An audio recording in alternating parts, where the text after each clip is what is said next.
O que é a verdadeira civilização? Palestra. Título anterior: Palestra ao público em Tóquio. Acredito que minha palestra é bastante original. Pretendo tratar de assuntos que nunca foram abordados. Até porque não haveria necessidade de eu vir de Atami até aqui para apresentar o que outras pessoas já disseram. Desejo expor aquilo que ainda não foi divulgado. Em primeiro lugar, eu gostaria de dizer que as pessoas afirmam que a cultura da atualidade é avançada ou que estamos na era da cultura, confundindo, desse modo, os conceitos de cultura e civilização. Na verdade, cultura e civilização são coisas diferentes. Civilização é um mundo ideal, sem nenhuma selvageria. Já a cultura é o estágio intermediário da selvageria para atingirmos a civilização. Tanto que o ideograma K da palavra bunka, cultura, é o mesmo utilizado para expressar algo provisório. Observando a humanidade de hoje, notamos que ela está fascinada por essa cultura, achando que ela é o que há de melhor e que, fazendo-a progredir, o mundo se tornará um lugar prazeroso de se viver. Contudo, o mundo civilizado a que eu me refiro é diferente daquele que as pessoas têm em mente. O que é a verdadeira civilização? Em poucas palavras, refere-se necessariamente a uma época em que a humanidade tenha toda a garantia de uma vida segura. Todavia, conforme o Sr. Suzuki disse há pouco, hoje existem coisas realmente perigosas e temíveis, como a bomba atômica, as armas biológicas, o juízo final, etc. Isso é terrível porque é uma época em que a segurança à vida está ameaçada. Isso não é um mundo civilizado. Hoje estamos na era da cultura, isto é, na fase de transição da selvageria para a civilização. O que vou falar agora não é sobre cultura, e sim sobre civilização, ou seja, o que vem a ser isso. As doenças e as guerras são as que mais põem nossa vida em risco. Se vivêssemos uma época sem guerras e sem doenças, teríamos garantia de segurança à vida, e este seria o verdadeiro mundo civilizado. Já estamos na época em que devemos caminhar em direção a esse mundo. Daí a razão de ser do lema da Igreja Messiânica Mundial: a construção do mundo isento de doença, pobreza e conflito, lembrando que a guerra é o conflito em maior escala. A doença é a origem desses três infortúnios. Costuma-se entender como doença aquilo que provoca dores, coceira ou outras reações, interpretando-a sempre no sentido físico. Todavia, não é bem assim. Há dois tipos de doenças: doenças físicas e doenças espirituais.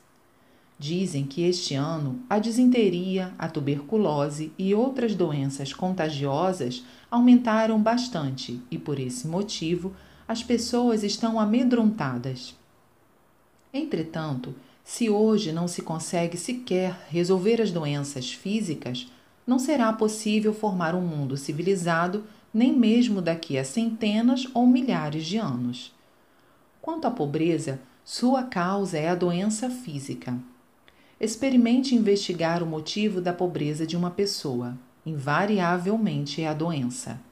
São casos como a perda de emprego devido à enfermidade ou à impossibilidade de trabalhar pela mesma razão. A doença em si, e mais a falta de recebimento do salário, constituem uma dose dupla de sofrimento que se reflete negativamente não só no próprio doente, mas também em parentes e amigos. A causa das guerras também é a doença. Trata-se da doença espiritual. É comum utilizar a expressão fabricantes de guerras para denominar aqueles que as causam e, observando a história, encontramos inúmeros exemplos. Esses indivíduos que recebem o título de heróis têm força e inteligência, mas, no fundo, sofrem de uma espécie de doença espiritual. Por essa razão, torna-se necessário erradicar não só a doença física, como também a espiritual. Quanto à doença física, as pessoas acreditam que é possível curá-la através da medicina e se esforçam nesse sentido, mas não há nada que resolva a espiritual. Para isso, só existe um meio, a religião. Poderão dizer que, na teoria, isso pode ocorrer, mas surge a dúvida: conseguir-se-á na prática erradicar ambos os tipos de doenças? Sim, através do Jorei, ao qual o Sr. Suzuki se referiu há pouco. O Jorei extinguirá as doenças físicas e espirituais. Dessa forma, surgirá um mundo civilizado. Observando o estado em que se encontra a humanidade e a cultura, concluo que isto não é civilização. Pelo contrário, a selvageria aumentou enormemente. As guerras de hoje são muito mais terríveis do que as da época selvagem. Sendo assim, podemos afirmar que aquilo que atualmente se chama de cultura ou civilização, que é alvo da ilusão e gratidão da humanidade, na verdade, não passa da parte externa. Analisando seu conteúdo, veremos que é selvagem, ou melhor, semi-civilizado e semi-selvagem. A impressão que eu tenho é que a cultura contemporânea assemelha-se a uma bela mulher vestida com um bonito traje, mas que, quando tira a roupa, se revela corroída pela sífilis. Por conseguinte, afirmo que a Igreja Messiânica não é apenas uma religião. Se fosse possível resolver os problemas do ser humano com a religião, eles já teriam sido sanados, pois até o presente apareceram importantes líderes e fundadores de religiões, filósofos, grandes homens, etc. É verdade que o ser humano progrediu e que restam poucos grupos que permanecem em um estágio primitivo. Ele conseguiu que tudo se tornasse mais belo e expressasse mais cultura. Todavia, ainda não foi possível garantir a segurança à vida, porque as religiões que surgiram até hoje não possuíam força suficiente. Elas tiraram a humanidade do estado primitivo e a conduziram à cultura, mas não conseguiram levá-la à civilização. Falemos das maravilhosas descobertas. Entre elas, há aquelas que são utilizadas para o mal ao invés de serem empregadas para o bem. Por exemplo, a bomba atômica pode matar 20 milhões de pessoas de uma só vez. Já a energia correspondente à porção do tamanho da ponta de um dedo, se fosse utilizada para o bem, faria funcionar trens ou automóveis por muitos dias. Mesmo o avião, se for utilizado como meio de transporte, não existe nada mais rápido e útil. Porém, se usado para lançar bombas, não há máquina mais temível. Esta é a cultura científica que progrediu até hoje. Contudo, falta algo muito importante e, devido a isso, tende-se a fazer mau uso das coisas. Este é o sofrimento da humanidade. O ponto fundamental para que as coisas sejam utilizadas para o bem é a alma. Transformando o mal em bem, tudo será utilizado em prol deste, e assim um mundo maravilhoso se estabelecerá. Jesus Cristo referiu-se a esse mundo com a expressão: é chegado o reino dos céus. Buda Sakyamuni, por sua vez, afirmou: após a destruição da lei búdica, aparecerá Miroku Bosatsu e surgirá o mundo de Miroku. Só que ele afirmou que isso ocorreria após 5,67 bilhões de anos. Acredito, entretanto, que ele quis apenas referir-se aos números 5, 6 e 7. Se realmente estivesse profetizando algo para daqui a 5,67 bilhões de anos, ele não estaria em seu juízo perfeito, pois não faz nenhum sentido prever algo para um futuro tão distante. Nessa época, a humanidade já teria passado por uma mudança tão grande que nem seria possível imaginar. Os messiânicos conhecem bem o significado dos números 5, 6 e 7. Caso eu fosse explicá-lo, isso me tomaria bastante tempo e eu não poderia falar sobre o assunto principal.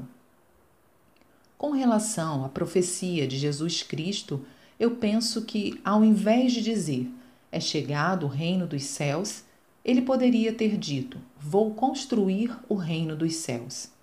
Naquela época, contudo, o mundo ainda não havia alcançado o estágio necessário para isso, ou seja, o progresso da cultura ainda era insuficiente para a construção do verdadeiro mundo civilizado.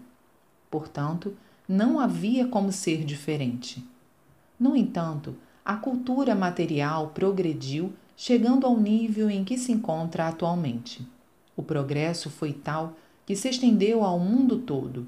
O que eu estou dizendo pode ser ouvido através dos modernos meios de comunicação nos 4 cantos do mundo. Os transportes se desenvolveram tanto que é possível ir de avião até os Estados Unidos em apenas um dia.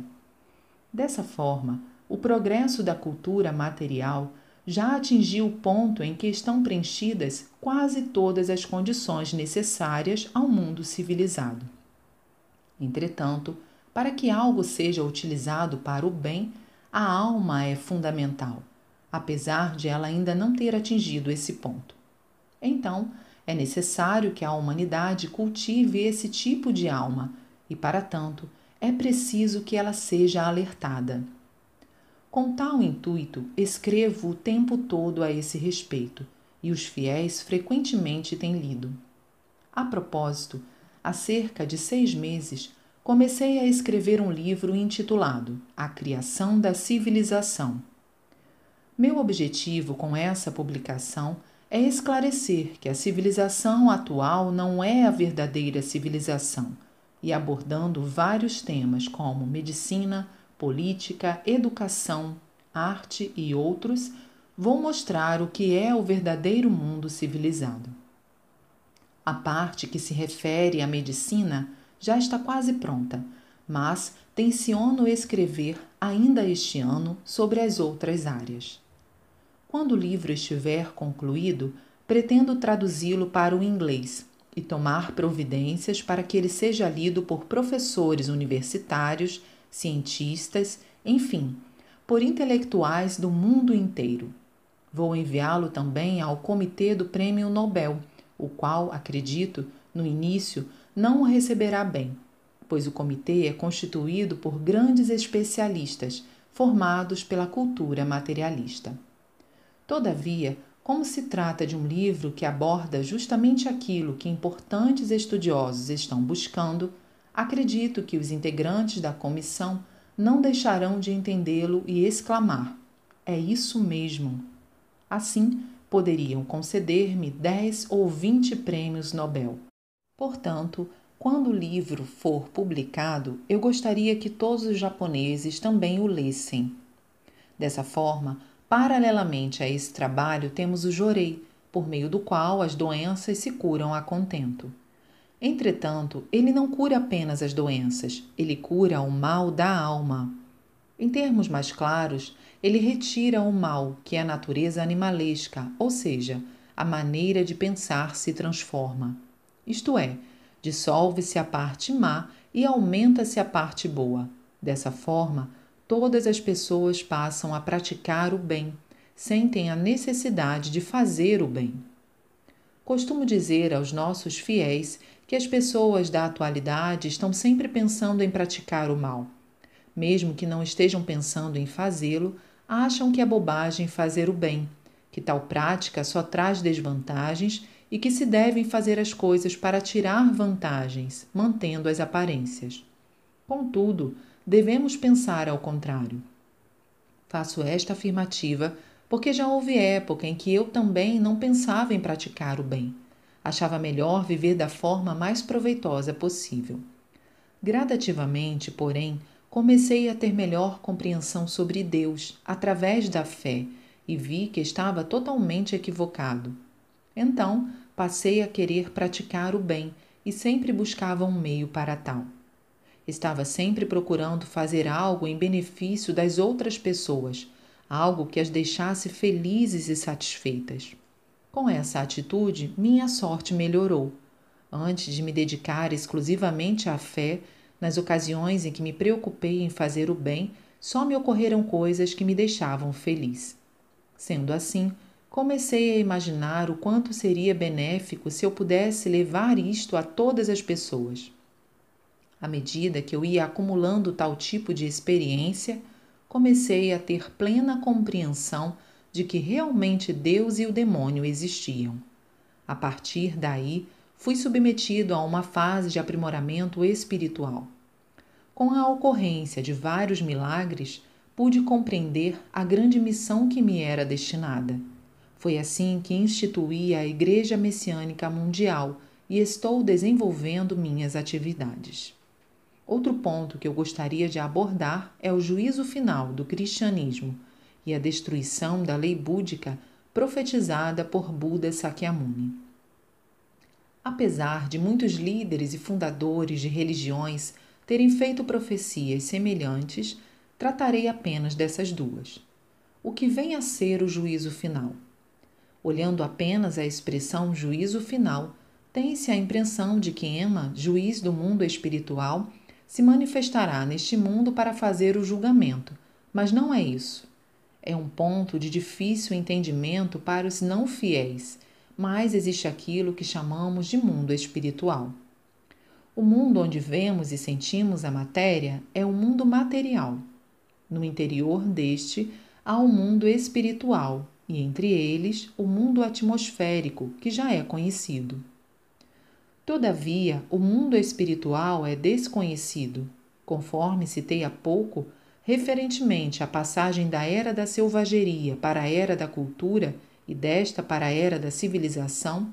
O universo obedece a uma constituição tripla: mundo material, mundo atmosférico e mundo espiritual. Há ainda os ciclos do mundo.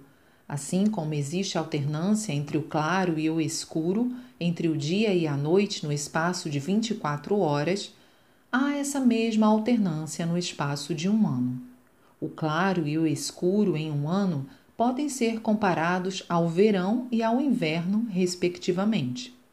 Aliás, os raios solares são mais fortes no verão e mais fracos no inverno, ocasionando o contraste entre o claro e o escuro. E existem períodos idênticos no espaço de 10 e de 100 anos. A história registra épocas de paz e de guerra, que correspondem ao claro e ao escuro. Refiro-me, portanto, a esse ritmo. Igual período existe no espaço de 1000 e de 10.000 anos. Até agora estávamos na escuridão, no período das trevas. Vamos passar para o período da luz, da claridade. Então, a palavra Bunmei, civilização, contém o ideograma Mei, que quer dizer claridade.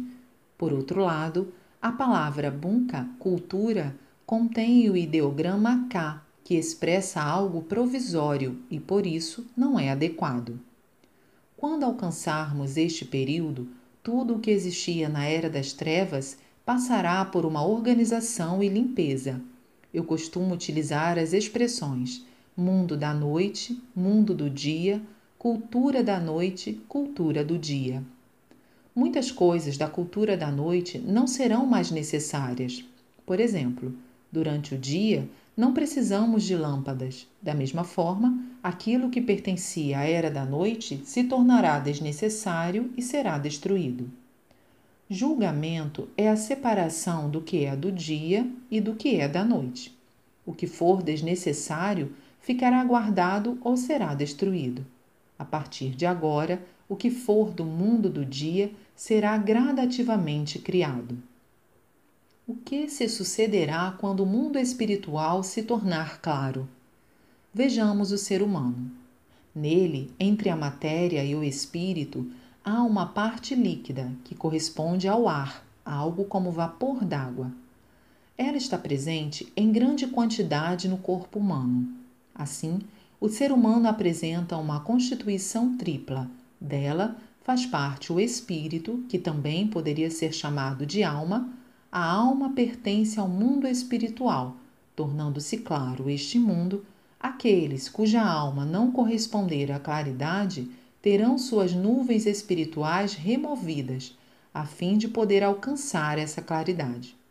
Entretanto, essa remoção não se dará de maneira deliberada. A purificação vai ocorrer naturalmente. O que está sujo precisa ser limpo. À medida que o mundo espiritual vai clareando, as pessoas com a alma suja passarão por uma limpeza.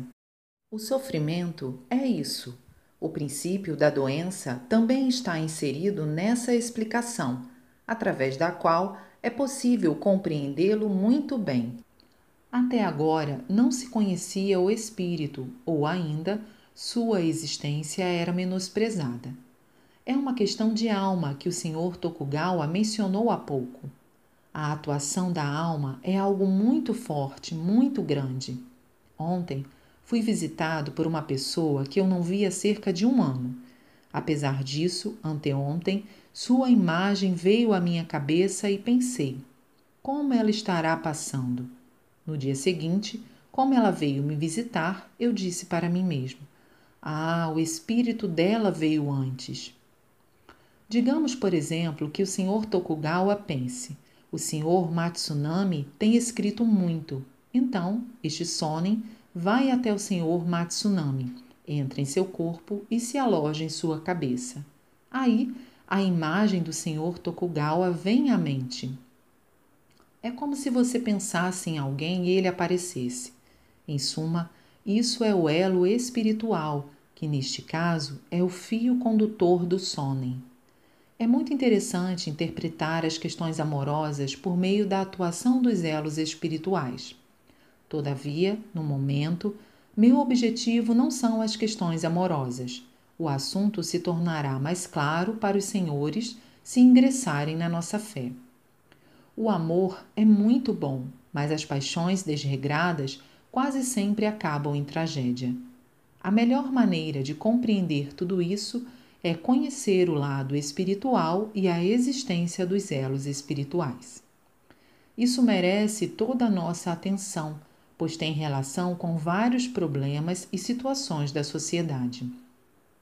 É dito que por trás dos problemas sempre há mulheres, ou ainda, que por trás de um incidente sempre existe uma mulher. Na verdade, isso se refere às paixões desenfreadas. Se compreendermos isso, será possível eliminar grande parte das tragédias e dos males sociais, mas vamos deixar esse assunto por aqui. Conforme eu estava dizendo há pouco, a questão é o espírito. No momento em que as nuvens espirituais começarem a ser purificadas para corresponderem à claridade, se isso se restringir a doenças, ainda estará bom. Caso contrário, se esse processo se intensificar, dentre outras coisas, as pessoas não resistirão e acabarão morrendo. O fato de a doença vir aos poucos é bom. Se viesse de uma só vez, seria fatal. O juízo final é isso. Por essa razão, pouco a pouco, o mundo espiritual vem clareando. Se ocorresse de uma só vez, as criaturas perderiam suas vidas. Haveria mortes em massa. Deus quer evitá-las e, por conseguinte, manda avisos. É vontade dele que a humanidade seja avisada e salva. E ele me ordenou que fizesse isso. E é o que estou realizando. Buda Sakyamuni e Jesus Cristo fizeram profecias como a chegada do reino dos céus, a vinda de um mundo melhor. Eles foram os profetas e eu sou o realizador. Deus me ordenou que eu realizasse essa profecia, ou seja, que eu construísse o paraíso terrestre, isento de doença, pobreza e conflito. Entretanto, eu não preciso empreender qualquer esforço, pois não sou eu que faço, é Deus que providencia tudo. Cabe a mim realizar as coisas que se mostram à minha frente. Isso é muito fácil, mas exige uma enorme responsabilidade.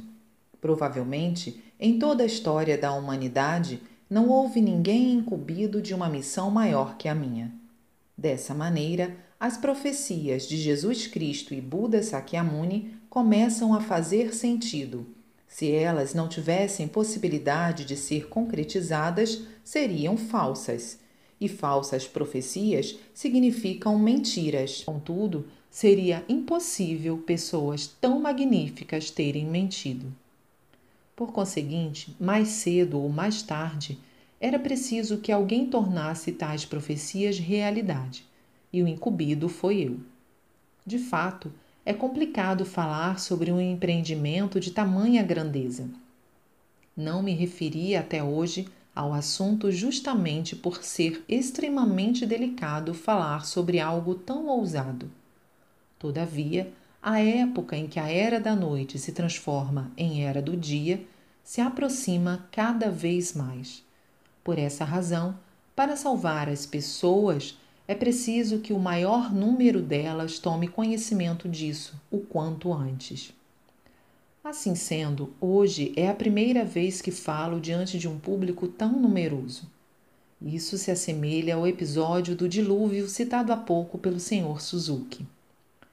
Havia um homem chamado Noé que recebeu o seguinte aviso de Deus: virá um grande dilúvio em breve que atingirá uma grande parte da humanidade. Salve o máximo de pessoas que puder. Assim, Noé fez um grande alarde, mas quase ninguém acreditou em suas palavras. Somente 7 pessoas as aceitaram como verdadeiras. Somadas a ele, totalizaram 8 pessoas que acreditaram. Quando pensou no que fazer, Deus ordenou: construa uma arca. A arca de Noé tinha o formato de uma noz. Ela tinha esse formato pois na hora do dilúvio, animais ferozes e grandes cobras iriam subir no barco. E para se proteger desse perigo, a arca foi feita assim. Depois de algum tempo, começou a chover. Há 2 versões a respeito. Uma diz que choveu durante 40 dias seguidos, outra que foram 100 dias. Fossem 40 ou 100, o que interessa é que choveu durante vários dias consecutivos. A água foi subindo cada vez mais até transformar-se em dilúvio. Salvaram-se apenas os que estavam na arca. Aqueles que se encontravam em barcos comuns ou que escalaram as montanhas acabaram perecendo, estes últimos devorados pelos animais ferozes. Somente 8 pessoas se salvaram e dizem que os representantes da raça branca são seus descendentes. Em linhas gerais, acredito que essa história não é errada. No Japão, temos a lenda do deus Izanagi no Mikoto e da deusa Izanami no Mikoto. Conta-se que em pé sobre a ponte Ami no Ikibashi, os 2 deuses abaixaram suas espadas, agitando-as em círculo na superfície da água e assim surgiram as terras. Trata-se certamente da ocorrência de uma grande enchente. Já de acordo com o shintoísmo, houve a ação da maré alta e da maré baixa. A maré baixa é o recuo das águas, e Izanami no Mikoto encarregou-se disso.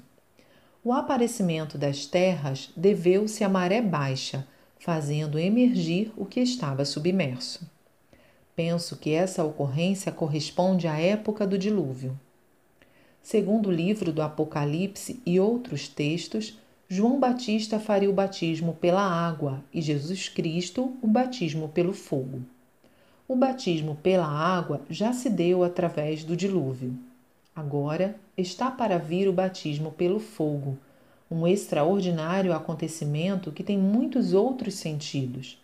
Entretanto, como o meu tempo já está se esgotando, vou parar por aqui. Por Meishu Sama, em 22 de maio de 1951. O que é uma nova religião? Atualmente, no Japão, a expressão novas religiões tem sido assunto em vários setores da sociedade e vem sendo abordada com maior seriedade em jornais e revistas, o que é motivo de alegria. Observamos, entretanto, que esses órgãos de comunicação consideram uma religião nova só porque ela surgiu recentemente, sem demonstrar qualquer interesse pelo seu conteúdo.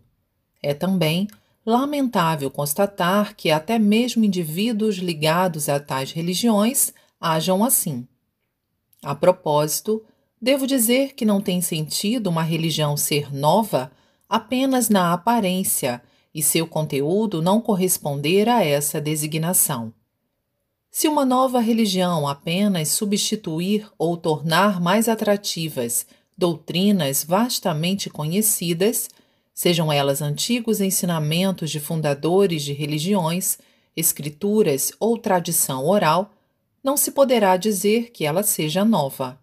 Aliás, ao conservar as mesmas formalidades, construções e demais elementos como no passado, e ao propor o retorno dos ensinamentos de seus precursores, ela se aliena cada vez mais da época atual. É impressionante que ninguém ache isso estranho. Hoje em dia, se tivermos de lidar com pessoas que cursaram o nível superior e que são intelectualizadas, principalmente entre a camada jovem, por mais que tentemos demonstrar a importância de uma doutrina que cheira a mofo, certamente elas não a aceitarão. Assim, podemos dizer que, atualmente, a maioria dos seguidores das religiões tradicionais é simplesmente arrastada pelas tradições e ideologias. Por outro lado, os fiéis das novas religiões são diferentes, dado que ingressaram nelas à procura de algo inédito, o que é compreensível. Todavia, parece que são poucos os de verdadeira fé inabalável. Por conseguinte, pode-se dizer que é quase impossível fazer com que o homem da atualidade creia do fundo da alma, se não estiver de acordo com a lógica e não for acompanhada de inquestionáveis graças recebidas nesta vida. Diante de tudo isso, é óbvio que seja efêmera e dure pouco a fé dos que seguem uma religião do mesmo modo como acompanham a moda. Não creio que as pessoas da atualidade sejam completamente destituídas de sentimento religioso, mas o fato é que, vendo pelo ponto de vista da modernidade, não existem muitas religiões que lhes inspirem confiança. Se houvesse alguma, elas certamente a seguiriam, e afirmo isto por experiência própria. Na verdade, é grande o número daquelas que buscam uma religião assim. Não obstante, não a encontrando, permanecem descrentes por não terem alternativa. Em contrapartida, uma vez que a ciência satisfaz os anseios humanos de forma rápida e visível, é natural que fiquem à mercê dela. Por essa razão, acho que não podemos censurar os descrentes. Aqui, porém, existe um problema. Muitas vezes surgem questões que nem a ciência, na qual se tem tanta confiança, nem a própria religião conseguem resolver, e as criaturas caem num dilema. Depois, por falta de qualquer perspectiva, alguns intelectuais acabam tornando-se céticos, outros perdem as esperanças, vivem apenas para o momento presente ou ficam completamente perdidos. Outros ainda, em melhores condições financeiras, entregam-se aos prazeres mundanos. Este é o panorama atual da nossa sociedade. A ideia preconcebida de que não aparecerá ninguém que supere os grandes líderes religiosos da história contribui ainda mais para aumentar a desesperança das pessoas. Dentre estas, as que estão um tanto quanto resignadas e distantes da realidade, vivem estudando doutrinas antiquadas. Em suma, o pensamento contemporâneo está totalmente confuso e ninguém sabe que rumo tomar. Rompendo a escuridão que envolve o mundo, eis que surgiu a Igreja Messiânica, que ousadamente tece duras críticas a todos os setores da cultura estabelecida, apontando uma por uma suas falácias, ensinando como deve ser a verdadeira civilização. E como essa força de atuação está sendo manifestada continuamente, podemos afirmar, com absoluta imparcialidade, que nossa Igreja é a maravilha do século XX. Tal afirmação fundamenta-se naquilo que sempre digo: o mundo, até agora, estava na era da noite, em que havia apenas o tênue luar como fonte de luz. Contudo, como surgiu a luz do sol, todas as coisas desnecessárias e prejudiciais, invisíveis até hoje, começaram a vir à tona. Eis o significado da expressão luz do Oriente, empregada desde os tempos antigos. Atualmente, estamos atravessando a fase da aurora. Com o passar do tempo, aos poucos, o sol chegará ao seu zênite e iluminará o mundo inteiro.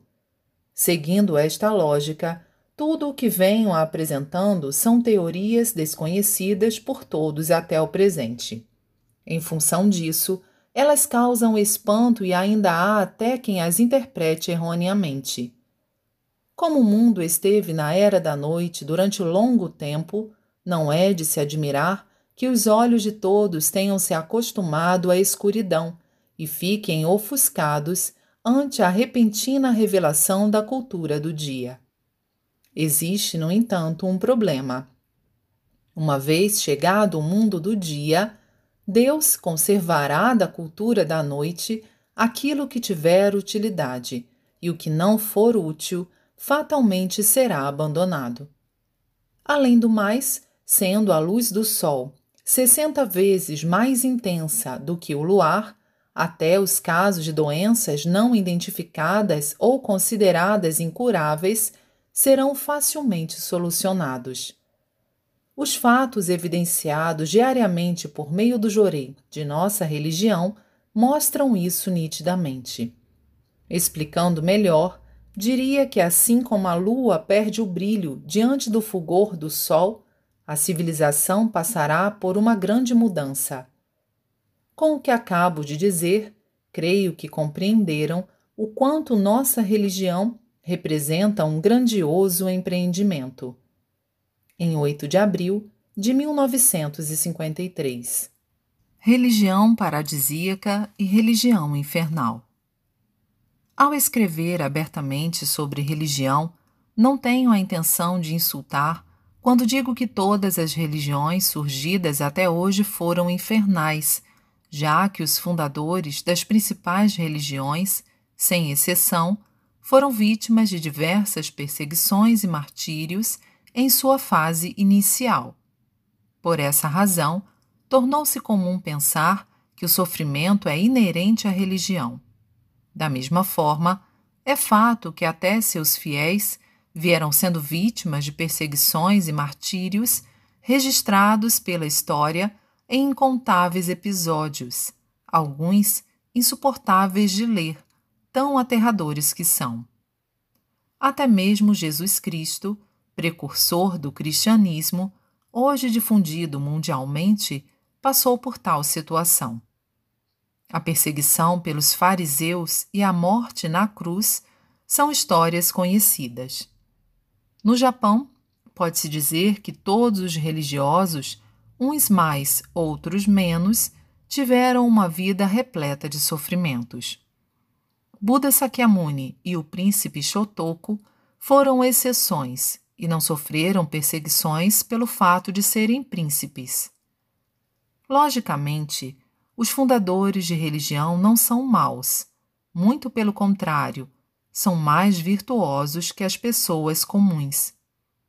Sendo dotados de um extraordinário sentimento de amor e misericórdia, não conseguem deixar de salvar os desafortunados, mesmo que para isso sacrifiquem a própria vida. Por essa razão, são pessoas santas, a própria personificação do bem. Por conseguinte, seria justo o governo e o povo reconhecerem seus esforços, agradecê-los e tratá-los com a máxima consideração. Ao invés disso, preferem odiá-los como se fossem os líderes dos demônios, perseguem-nos, oprimem-nos e tentam tirar-lhes até mesmo a vida. Portanto, não existe absurdo maior. Ao analisarmos friamente, não seria mais lógico considerar como demoníacas justamente as pessoas que abominam, torturam e tentam eliminar esses grandes virtuosos? O ser humano, originariamente, ou é bom ou é mau. Não existe estado intermediário. Em outras palavras, ele está aliado ou a Deus ou ao demônio. Assim, é muito natural que quem abomina a Deus, defende o ateísmo e ataca as religiões que praticam o bem, torna-se servo do demônio. Até mesmo os fundadores de religiões, hoje consideradas importantes, no começo foram tratados como seres demoníacos e tenazmente perseguidos. Conforme a própria história mostra, no final, o mal foi derrotado pelo bem. As santas palavras proferidas por Jesus Cristo, venci o mundo, em meio ao seu martírio, encerram o mesmo sentido e são dignas de reflexão. Assim, a maioria das religiões tradicionais foram finalmente reconhecidas longos anos após a morte de seus fundadores, que passaram a ser reverenciados como divindades ou Budas. Certamente, isso se deve em grande parte à felicidade que seus ensinamentos proporcionaram às pessoas e à notável contribuição para o aumento do bem-estar da sociedade. Pode-se dizer que não existe religião que tenha sido devidamente reconhecida enquanto seu fundador estava vivo. Por isso, o sofrimento é visto como algo natural e até os fiéis ficaram propensos a se comprazer com uma vida de sacrifícios. Principalmente no caso do cristianismo, ficamos comovidos ao ler a história trágica dos missionários, que, seguindo o exemplo do ato redentor de Jesus Cristo e conscientes dos sofrimentos a que seriam expostos, ofereceram-se, mesmo correndo risco de vida, para trabalhar em territórios selvagens. Por esse motivo, creio que não há hoje nenhuma religião tão solidamente enraizada em todos os recantos do mundo como o cristianismo. Inclusive no Japão, as conhecidas expulsão dos padres e a rebelião de Amakusa nos mostram as perseguições aos cristãos.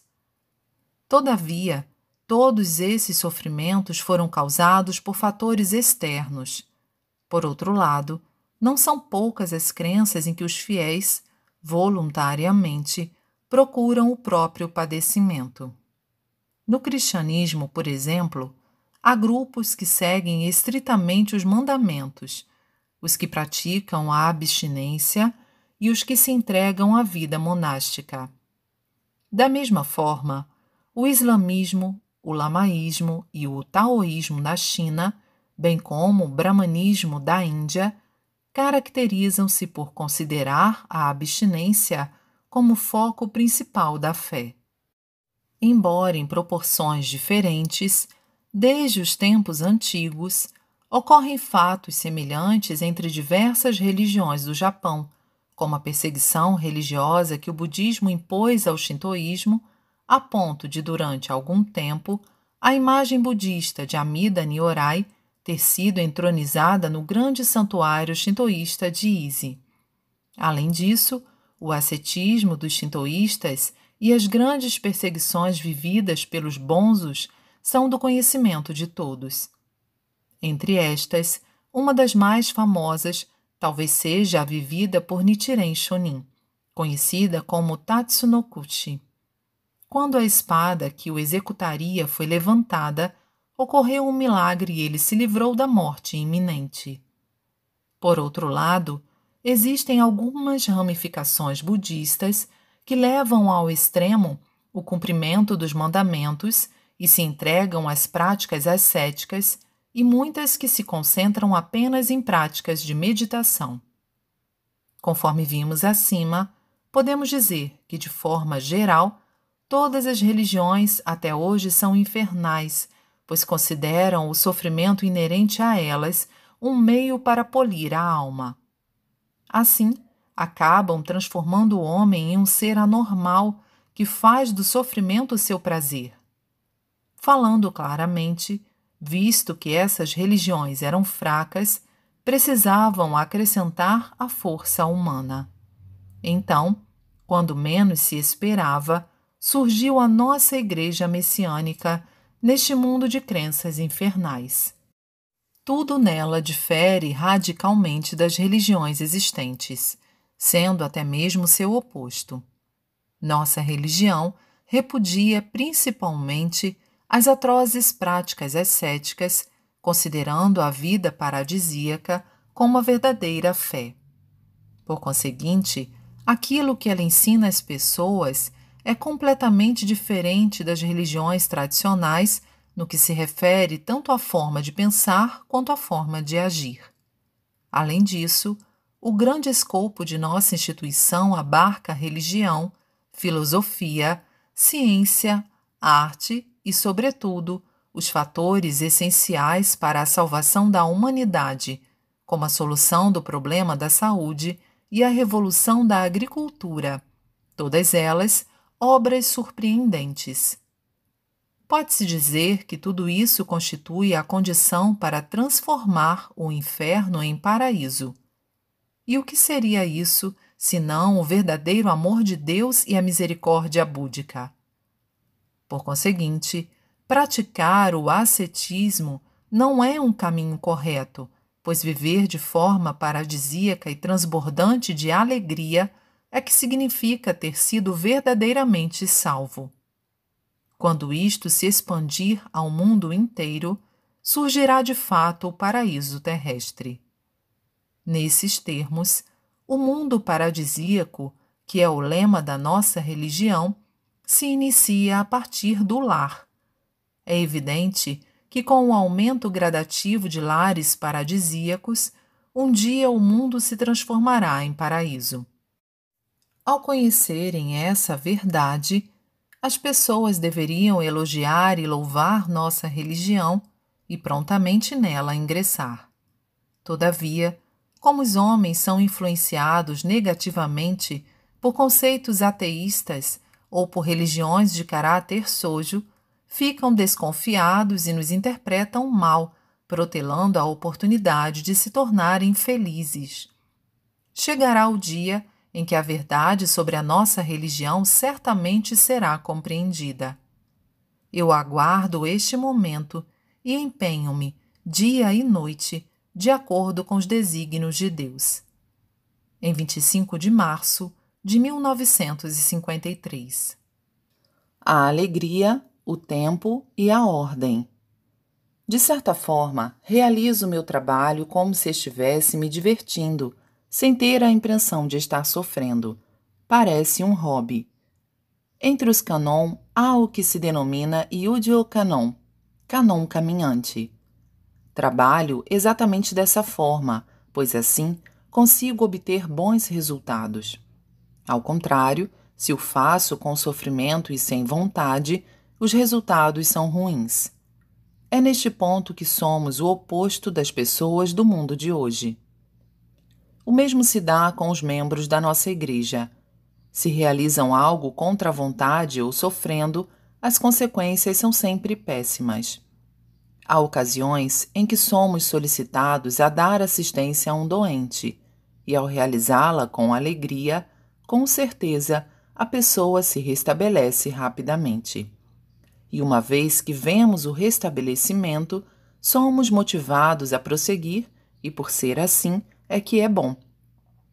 Por conseguinte, quanto mais facilmente se restabelecem as pessoas, maior será a expansão. É neste ponto que diferimos do mundo de até então. No entanto, infelizmente, o ser humano adquire vários maus hábitos e acaba aceitando o próprio sofrimento, achando que esse estado é normal. Isso se passa também comigo com frequência. Quando as coisas não fluem da forma esperada e não transcorrem satisfatoriamente, dou-me conta do seguinte: eu as estava realizando com sofrimento. Assim, deixo de lado o que estava fazendo e passo para outra coisa. Há outro fator extremamente importante, que é o momento adequado. Mesmo em se tratando de um plano bem elaborado ou de uma atividade que achamos que dará certo, se ambos forem colocados em ação prematuramente, o resultado não será satisfatório. Isto se dá não porque o que se faz é ruim, mas porque a ocasião não era boa. É preciso que a pessoa tenha Chieshokaku para perceber isso. Ordem também é outro fator muito importante. Há ocasiões em que ficamos pensando que algo deve correr bem, que deve ser de determinada forma, mas isso não se verifica. Em tais situações, uma análise mais profunda nos leva a concluir que a ordem está equivocada. Respeitando-a, tudo flui rápida e facilmente. Conseguir descobrir a causa e solucioná-la rapidamente deve-se ao Chieshokaku. O Chieshokaku é profundamente significativo, ou melhor, exerce poderosa influência sobre as coisas. Dessa maneira, quem possui essa inteligência é capaz de perceber os fatos. A forma mais simples de compreender este ponto é por ocasião da ministração de Jorei. Às vezes, a demora na cura nos faz desconfiar de que há algo inexplicável, e ao analisar a situação, logo verificamos que não havíamos percebido o essencial ou que a ordem seguida na ministração estava errada, etc. Portanto, a ordem deve estar sempre de acordo com a lógica, com o procedimento racional. Por exemplo, no caso de um doente, se houver alguém que se oponha por motivos diversos ou que o pensamento do próprio doente esteja em completa dissonância, o tratamento não será satisfatório. É justamente nesse ponto, ou seja, na não ocorrência da cura, que se encontra o motivo. Sem o devido conhecimento, o doente pode até mesmo duvidar, contestar ou receber o jorei com o intuito de apenas experimentá-lo. Nesse caso, é óbvio que Deus não o condenará.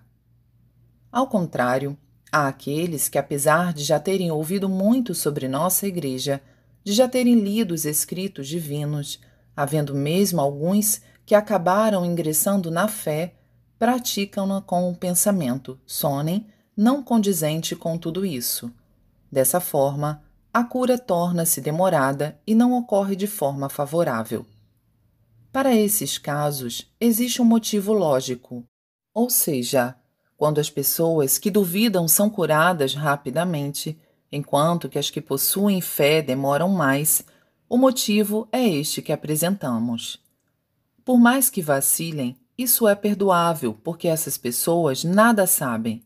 Não obstante, as que continuam duvidando, mesmo após terem presenciado os fatos, verão que nada ocorrerá como desejado. Analisando bem esses casos, notamos que os mesmos estão perfeitamente de acordo com a lógica. O Chieshokaku faz com que a pessoa descubra e compreenda rapidamente a referida lógica. Significa que ela se reflete no espelho da mente. Assim, se o espelho se encontra embaçado, o reflexo não será bom. Mantendo-se o espelho sempre polido, a descoberta será sempre mais rápida. Desejo apresentar um ponto na fé que, em geral, não recebe a importância devida, mas que é de suma relevância. No budismo, Buda Sakyamuni referiu-se por diversas vezes à inteligência. É a isso que me refiro. As pessoas que obtiveram certo grau de inteligência são denominadas iluminadas e grande iluminadas. Estas últimas são as mais elevadas. Assim sendo, Buda Sakyamuni afirmou que Bosatsu é aquele que alcançou a percepção verdadeira e Nyorai é o grande iluminado. Assim sendo, podemos concluir que a percepção vem a ser a própria inteligência. Por esse motivo, há pessoas que conseguem perceber e descobrir as coisas rapidamente, por serem iluminadas e por possuírem poucas nuvens espirituais. Assim sendo, O melhor meio para manter esse estado de poucas máculas e de pureza na alma é a prática constante da leitura dos escritos divinos. Mesmo lendo os escritos divinos, os pontos que antes não se compreendiam claramente passam a ser apreendidos na próxima leitura ou depois de algum tempo. É isso! Que maravilha! Está tudo tão claro! Por que eu não conseguia compreender? Isto se dá porque na leitura anterior o espírito estava nublado. Assim sendo, à medida que as nuvens espirituais vão sendo eliminadas, a pessoa passa a compreender melhor. Coletânea de Ensinamentos, número 29, em 5 de dezembro de 1954. Quanto maior a missão, maior a purificação. Um dos meus fiéis, que sofria um infortúnio após outro, perguntou por que razão era submetido a tão severas purificações financeiras, mentais e espirituais, quando tinha o desejo sincero de devotar sua vida à difusão do Jorei e à dedicação a Deus. Foi-lhe explicado que a grande quantidade de máculas acumuladas antes de sua dedicação precisava ser dissolvida. Outra razão é que aqueles que têm uma missão maior do que a média sofrem, via de regra, maiores purificações, e estas geralmente são mais rigorosas. Entretanto, a fé em Deus, os milagres e as bênçãos vêm sustentá-los e dar-lhes forças. Gradualmente, a situação se modifica e surgem fases melhores e mais brilhantes. Podem, então, executar tarefas especialmente significativas no plano cósmico. Enquanto houver máculas no corpo espiritual, será necessária a limpeza, e o processo de purificação assume variadas formas. Devemos aceitar certas privações como companheiras naturais na limpeza das máculas físicas, mentais e espirituais, e saber que assim somos elevados a um plano mais alto de consciência. A missão do ser humano. Toda pessoa veio à Terra com a missão de auxiliar na concretização das condições ideais do planeta de acordo com o plano divino. Quando vivemos em conformidade com esse plano, a saúde, a felicidade e a paz serão atributos intrínsecos da vida cotidiana. Elas são nossos direitos inalienáveis. Esta é a verdade imutável. Todavia, ninguém está livre das máculas espirituais, transmitidas de geração a geração, bem como das máculas geradas pelos próprios pensamentos e atos errôneos. Além disso, existem as substâncias artificiais, conscientes ou inconscientemente introduzidas no corpo, que aumentam as máculas e, consequentemente, o sofrimento. Enquanto cada um de nós não se libertar, purificando-se através da compreensão e da sabedoria, continuaremos sofrendo. Contudo, falando de um modo geral, aqueles cujo pensamento e atos estão focados na dedicação não necessitam afligir-se durante o período de transição da noite para o dia, porque são necessários ao plano cósmico evolutivo. A atmosfera espiritual. Cada lar, cada pessoa, possui uma determinada atmosfera espiritual. Existem lares cálidos e amistosos. Outros dão a sensação de desconforto, de solidão e até de frieza. A atmosfera de qualquer lar reflete a atitude das pessoas que vivem nele. Num lar prevalece o amor e a compreensão. No outro, o egocentrismo e a falta de consideração. Há pessoas em cuja presença temos uma sensação de bem-estar, outras, junto das quais nos sentimos desconfortáveis e inseguros. São as suas vibrações mentais e espirituais que produzem tais efeitos em nós. As igrejas são regidas pelo mesmo princípio. Algumas crescem rapidamente, outras não. A profundidade de compreensão e o amor irradiados por seus dirigentes e frequentadores influenciam enormemente seu crescimento. Onde existe muito amor, a luz é intensa. As pessoas são para ela atraídas e as igrejas crescem naturalmente. A localização e as dimensões têm certa influência, certamente, mas a elevação realmente é fundamentada na comunicação espiritual e não apenas na aparência. O fator decisivo é o verdadeiro amor irradiado pela pessoa responsável pela Igreja.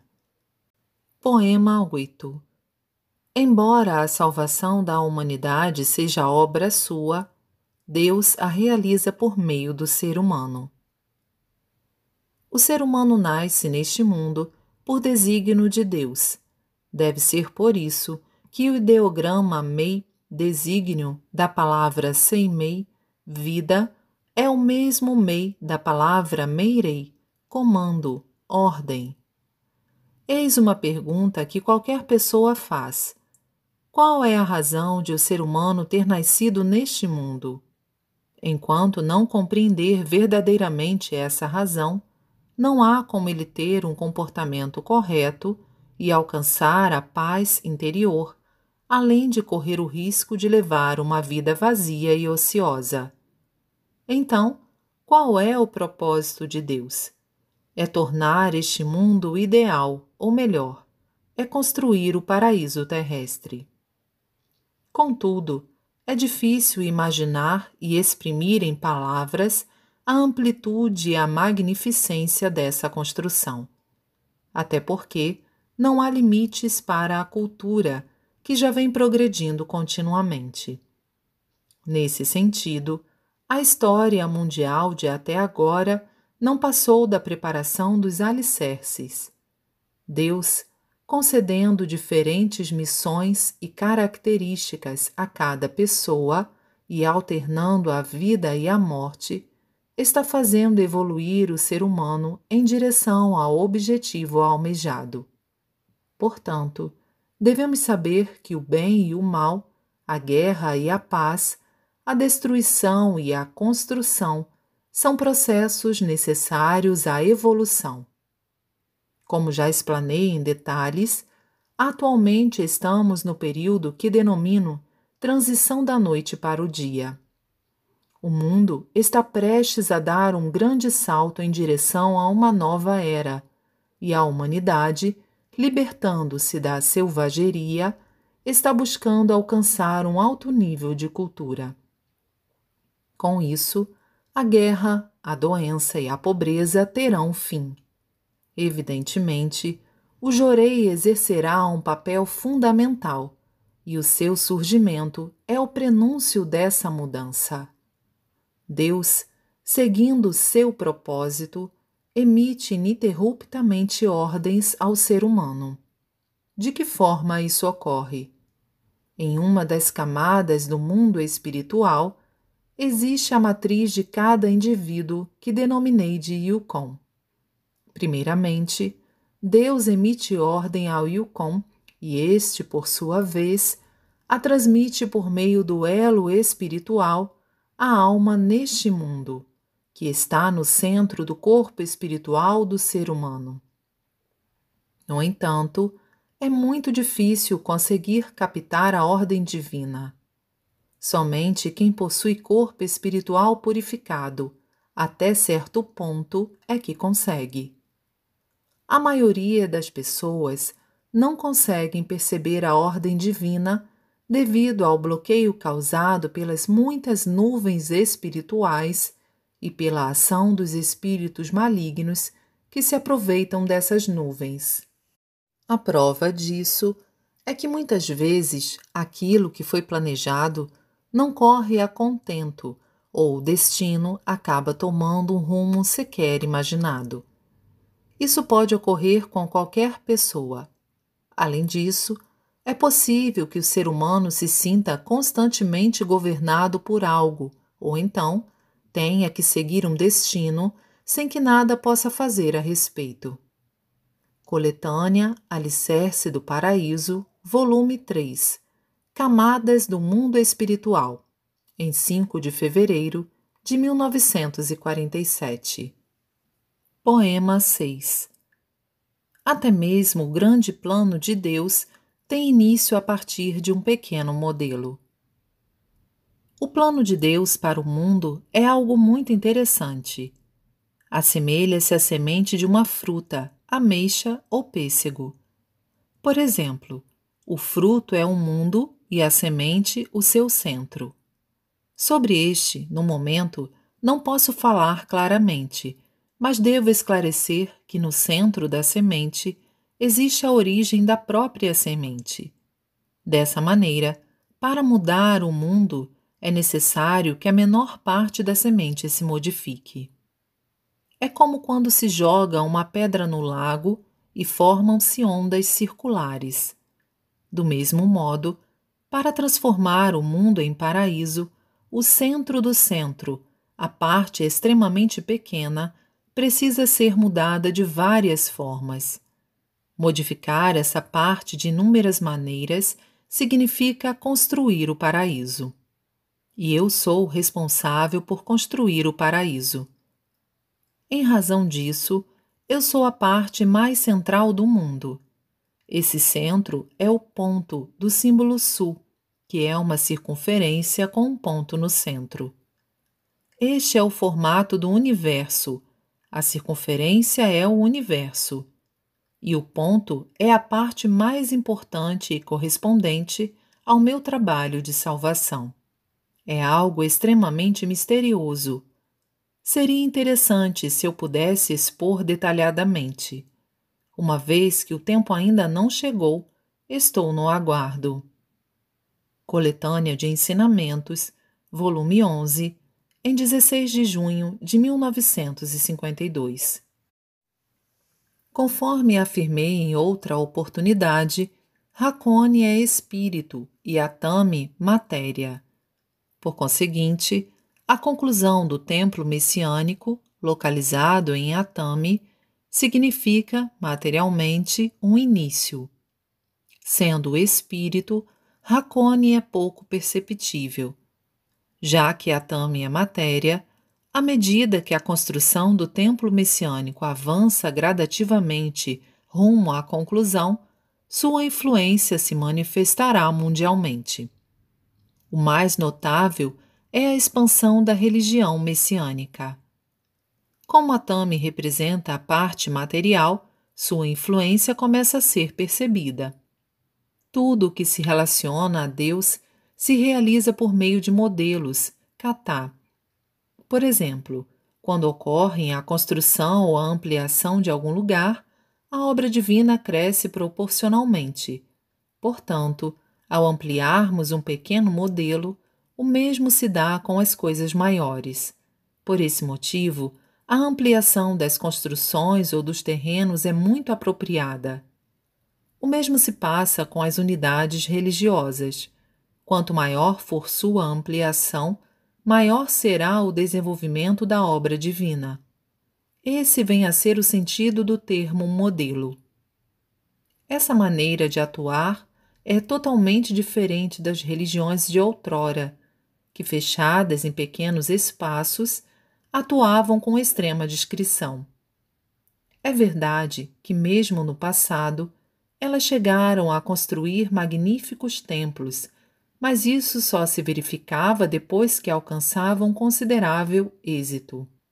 No entanto, elas não davam muita atenção a esse ponto. Na religião messiânica, nossa forma de atuar é diferente. Até hoje, via de regra, as religiões tinham como diretriz a salvação de todos os seres. Contudo, o principal em nossa religião é a construção do paraíso terrestre. Assim sendo, Uma vez que nossa base está constituída dessa maneira, materialmente, também é preciso fazer construções. À medida que o templo messiânico for sendo concluído, haverá grande expansão da nossa religião, não somente no Japão, mas também no exterior. Coletânea de Ensinamentos, volume 27, em 15 de outubro de 1953. Poema 52. Pesquisando a causa dos sofrimentos da humanidade, descobri que eles se originam na falta de sabedoria. Em geral, a felicidade ou a infelicidade do ser humano dependem de sua inteligência. Ele se torna infeliz por ignorância. O indivíduo mau é o menos inteligente. Isso porque tem a ilusão de que com más ações será bem-sucedido e feliz. Ele é tão bobo que não percebe que praticando más ações acaba levando a pior. Por essa razão, quem pratica o mal é um completo estúpido. O fato de alguém ser ou não ilustre, renomado ou não, pouco importa. Em outras palavras, o foco é a felicidade. Só porque ele ganhou fama não significa que seja feliz. E mesmo em se tratando de falta de inteligência, há uma grande variação. Existem aqueles extremamente estúpidos e outros nem tanto. Atualmente, dentre as pessoas bem-sucedidas ou famosas, vemos algumas tolas, mas nada em demasia. Todavia, não podemos afirmar que são inteligentes. Coletânea de Ensinamentos, volume 11, em 26 de junho de 1952. Poema 77.